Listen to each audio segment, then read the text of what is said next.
Ndugu wa Tanzania, napenda kuwatangazia kuwa tarehe 15 Mei ya kila mwaka huwa ni siku ya familia duniani. Siku ambayo huifanya dunia ikae chini kuangalia namna gani familia inaendeshwa ili iweze kutupatia malezi na makuzi bora kwa watoto wetu ambao ndio warithi wa kila taifa.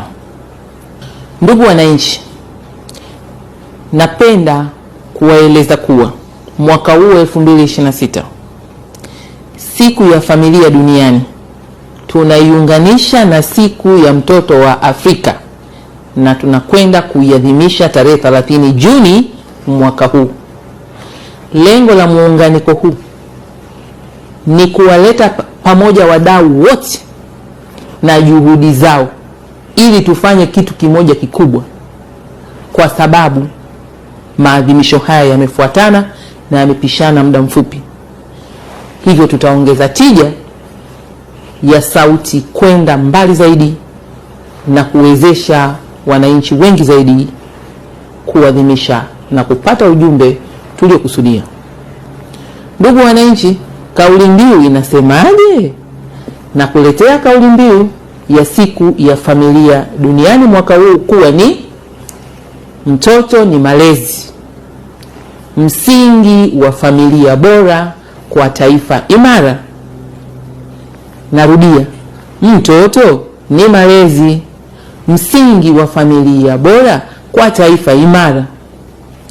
Kauli mbiu hii ina lengo la kutukumbusha kwamba kama tunataka familia bora na taifa imara, tunatakiwa tuwekeze kwenye malezi na makuzi ya watoto. Wawe na uelewa, wawe na uadilifu, wajue jinsi ya kulihudumia taifa lao kwa nafasi zao wakiwa watu wazima.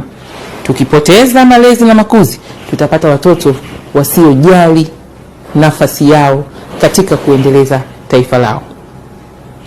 Ndugu wananchi, itoshe kusema kuanzia tarehe 15 Mei 2026 familia zote sasa zianze kutafakari namna gani wanalea na kukuza watoto wao, namna gani wanahudumia familia yao ili iwe bora kwa ajili ya taifa imara.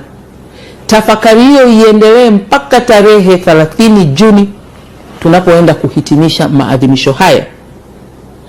Aidha, Wizara ya Maendeleo ya Jamii, Jinsia, Wanawake na Makundi Maalum na washirika wake wote tutaanza tarehe 15 Mei 2026 kutoa taarifa mbalimbali za elimu kwa ajili yako mwananchi, ili uweze kufahamu kwa undani yaliyomo katika kusudio la kuadhimisha siku ya mtoto wa Afrika pamoja na siku ya familia duniani, jumbe zilizowekwa ndani yake kwa ajili ya manufaa yako. Hivyo usikose kufuatilia vipindi vyetu mbalimbali katika vyombo vya habari na katika kurasa zetu za serikali. Utajua mengi yatakayokusaidia.